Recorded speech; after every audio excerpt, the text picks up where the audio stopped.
take the garbage out.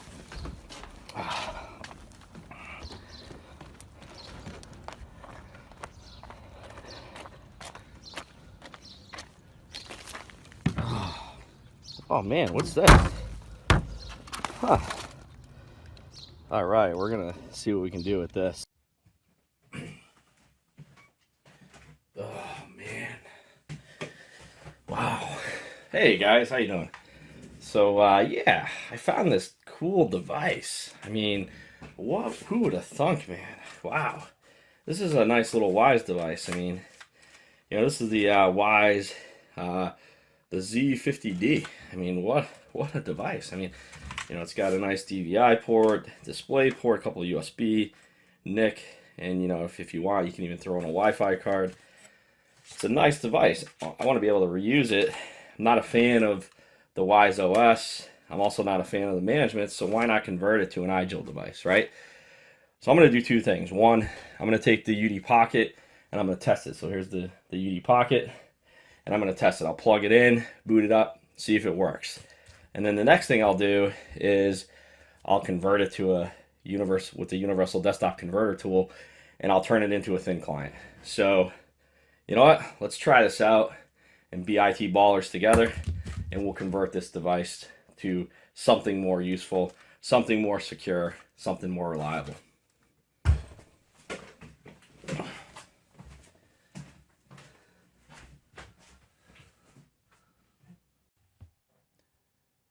All right, so we have our device plugged in, and as you can see here, it's powered off.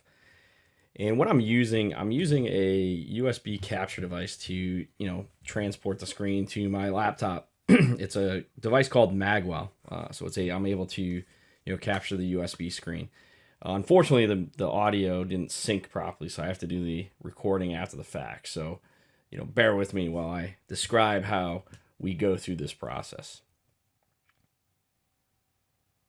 All right, so what we're going to do is we power on the device, and we're going to go into the BIOS, and we got to type in the password, which is fireport with a capital F. So you're going to hear me, when you go into the BIOS, you basically hit delete, and you get into the BIOS. And once we get into the BIOS, we just got to double check and make sure that the boot devices are set and go into the boot screen. So you're going to see me here move into the boot screen and change the order of the devices. So you can see here I have all the USB devices at the top. You can go in and can reorder the devices by using the plus or minus keys. And then once you're ready, you hit F10. So once you set everything up, you're ready to go, hit F10.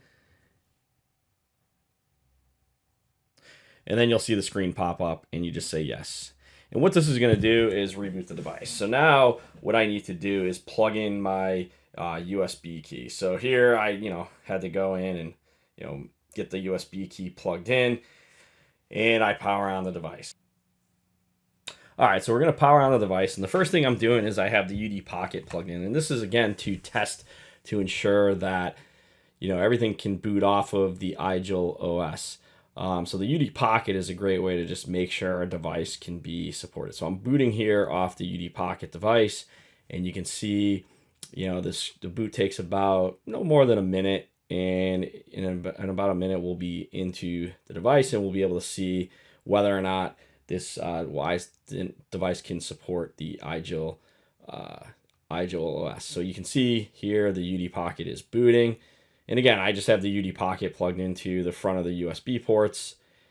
And in a moment, you'll see the screen pop up, and you'll have your IGEL desktop. So nice little gray screen with the little IGEL hedgehog, and you have a default setup. So I've already set up this UD Pocket, and I have a browser and a Citrix receiver set up. And again, this is a great way to test to see if your device can or cannot support the IGEL OS in the conversion process. All right, so now what we're going to do is we are going to power down the device, and we're going to insert the universal desktop converter tool. So here I am trying to power down the device, and you'll see me power it off, and we'll shut the device down.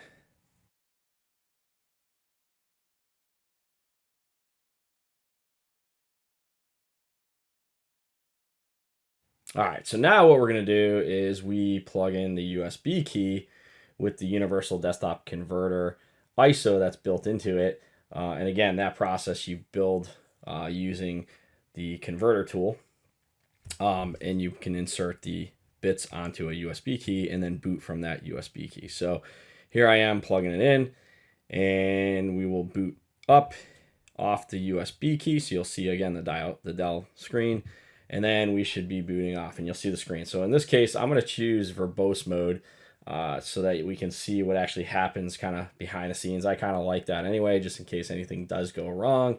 And we're going to see this boot up. So it takes about 30 to 60 seconds to boot. So we'll wait for that.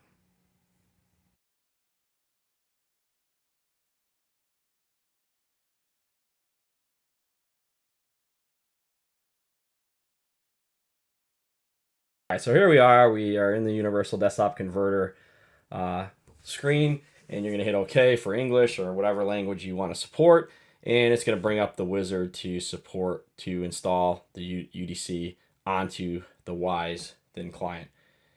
You hit yes on this screen, and as you can see, it recognizes the hardware. It's pointing to the flash ISO on the device, and it tells you the version of the UDC. So you hit install firmware. And then here, you get everything going, and it's going to take about 2 to 3 minutes to get this process done. Maybe a little longer depending on the device. And when it's complete, we'll come back.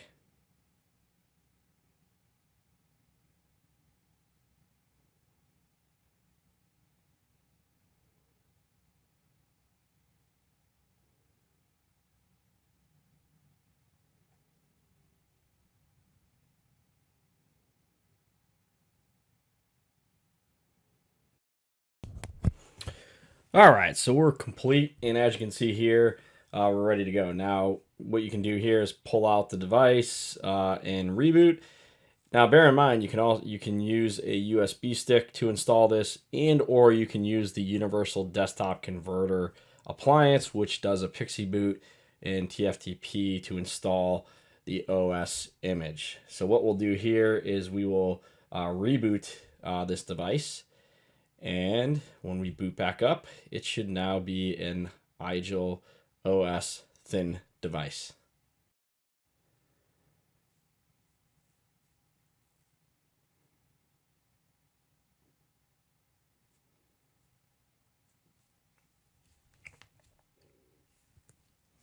All right, so now we're rebooting. And as we reboot, you'll see, again, the Dell screen.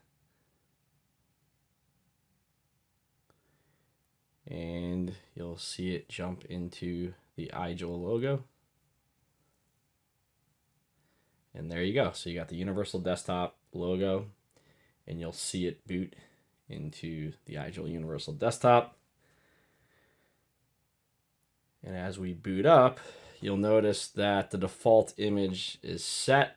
And again, this is an unmanaged device, and we will bring it under management momentarily. So as this boots up, again, you'll see a default desktop look and feel, and we will then bring this device under management in the Universal Management Server. So there you go. So we just now converted a Wyse Thin Client to an IGEL OS Thin device, and we'll now bring it under management.